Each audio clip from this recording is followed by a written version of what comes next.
IFW Radio, another reason why freight is great. Hello and welcome to another IFW News Roundup with me, Damien Brett, IFW's Chief Reporter, and coming up in a minute, Katarina Kerr, IFW's other reporter, is going to be talking you through what were the most read stories on the IFW website over the last 7 days. And Kat's got some other big news for you actually, because this will be her last ever IFW Radio. Because, well, I'm sure she'll tell you, but I just want to say thank you to Kat for helping me fill up the 10 minutes we're supposed to fill every week, because otherwise, if it wasn't for her, you would just be listening to me jabber on about rubbish for 6 or 7 minutes. So goodbye Kat, and all the best. I'm sure when she takes over from me in a minute, she'll explain exactly what she's going to do. It involves moving country, and I don't think that's to get away from Kizzy and I. I think it's all for positive reasons rather than because she's had enough of us. So good luck, Kat. Anyway, before I hand over to Kat, I always pick a story and just talk through why I think it's the story of the week. Now, I was going to do one on a new report that suggests that volatility in the deep sea container shipping market will continue for around another 4 years, which is nice for all you guys involved with that industry. But I thought instead, I decided that would be covered by Kat anyway, because I think it's going to be one of our most read stories. So rather than you having to listen to us talk about the same thing, I thought I'd do something different. The story I'm looking at this week is about SeaFrance. It's a very Anglo and French centred story, so sorry for that. But SeaFrance is a cross-channel ferry operator that operates, I've used operates twice in a few seconds now, which is bad, but this is the most amateur podcast you'll ever find, so you just have to put up with it. It operates services on the English Channel between Dover and Calais, and it's been in trouble financially for quite a while now, years probably is safe to say. But finally, it looks like there could be a solution, because DFDS, which is another ferry operator, ro-ro operator, and Lewis Dreyfus Armatures, who own LD Lines, also a cross-channel operator, have launched a bid to buy the assets, not the vessels, well, I don't know why I said that, to buy the assets of bankrupt SeaFrance in a move that could see the two merge their ferry services. Well, and more specifically, not all their ferry services, but just their ferry services from France. I've probably really confused you with this, so I'm going to carry on and hope that you understand me. DFDS refused to reveal the value of the bid or say which assets the two operators were targeting, but said they wanted to take over most of it being SeaFrance, and continue it as an ongoing business.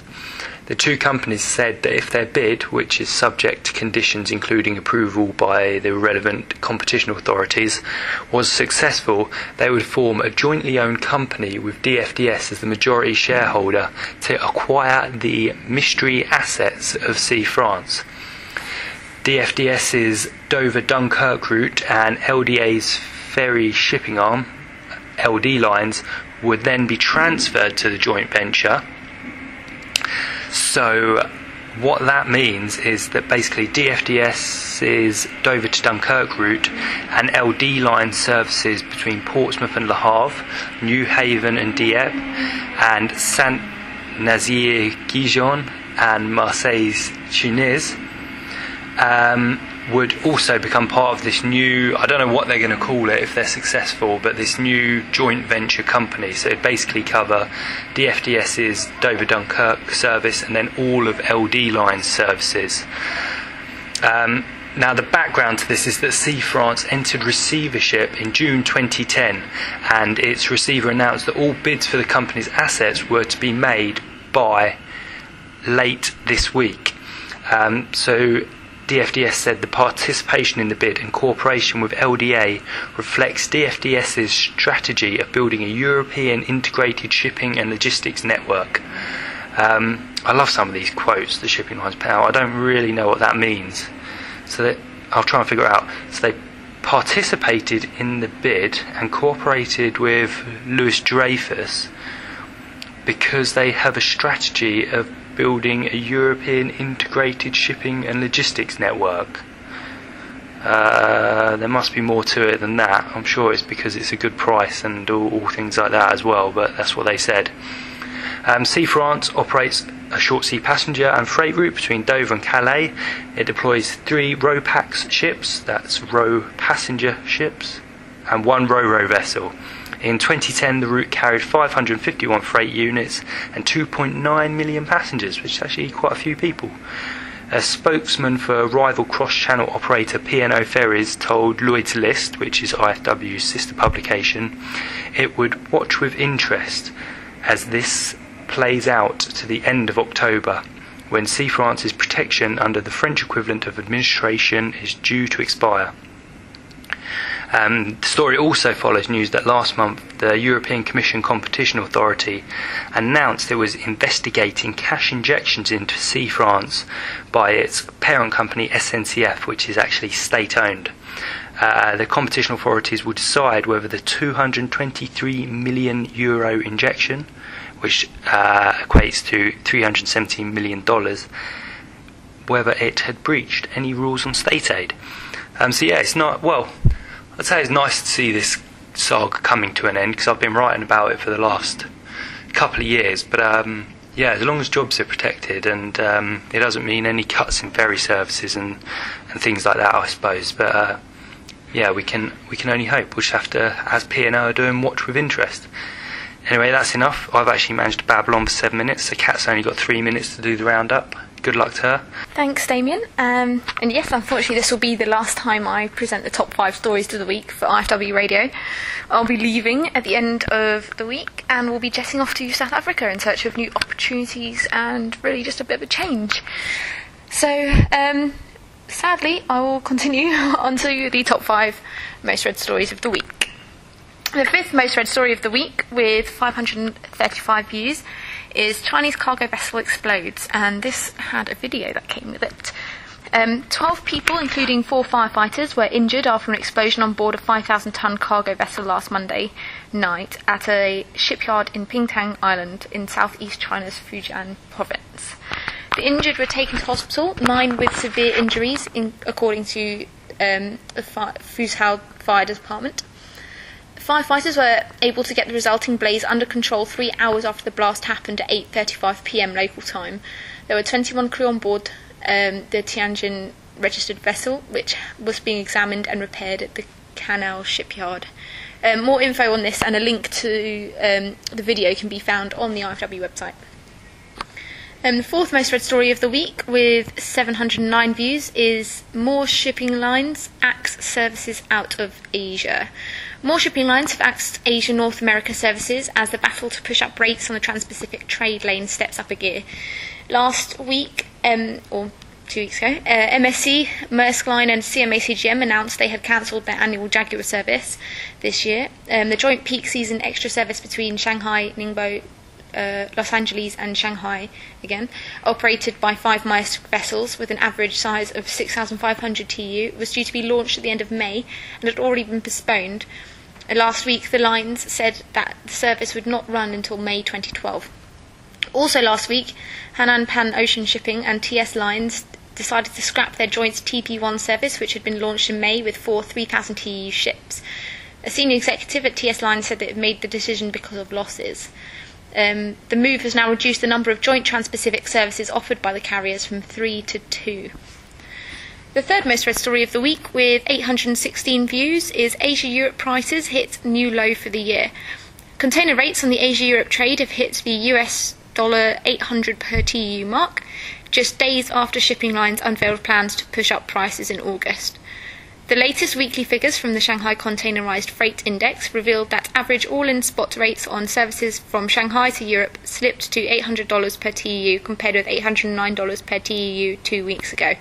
This is around $600 per TEU less than the average rates on the trade lane at the start of the year, around $200 per TEU less than recorded at the end of the first quarter, and around $100 less than recorded at the end of the second quarter. However, carriers are hopeful they can once again start to push up prices on the trade as capacity reductions over the last month have seen vessel utilisation rates begin to creep back up. The second most read story of the week, with 823 views, is Schenker axes US air fleet.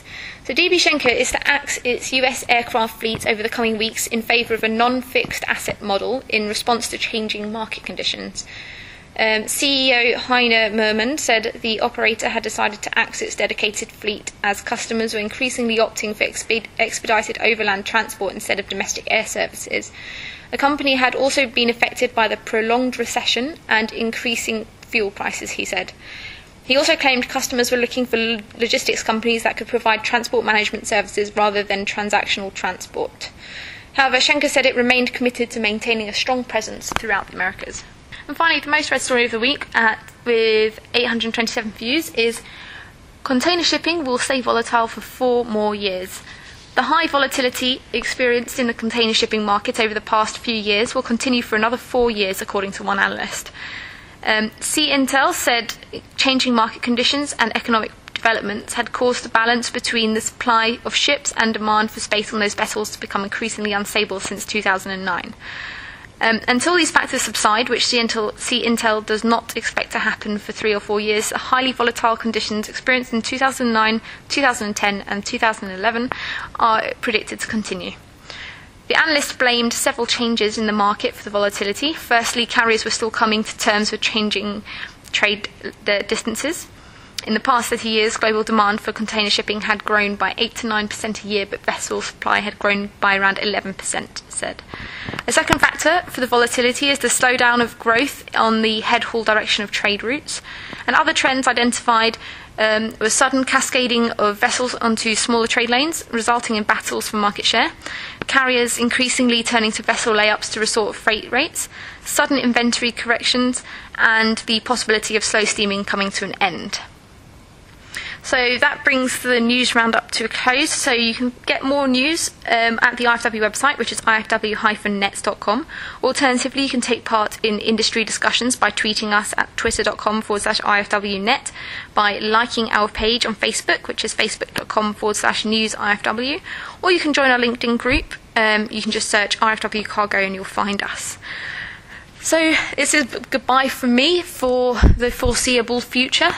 And I hope the radio continues to entertain you.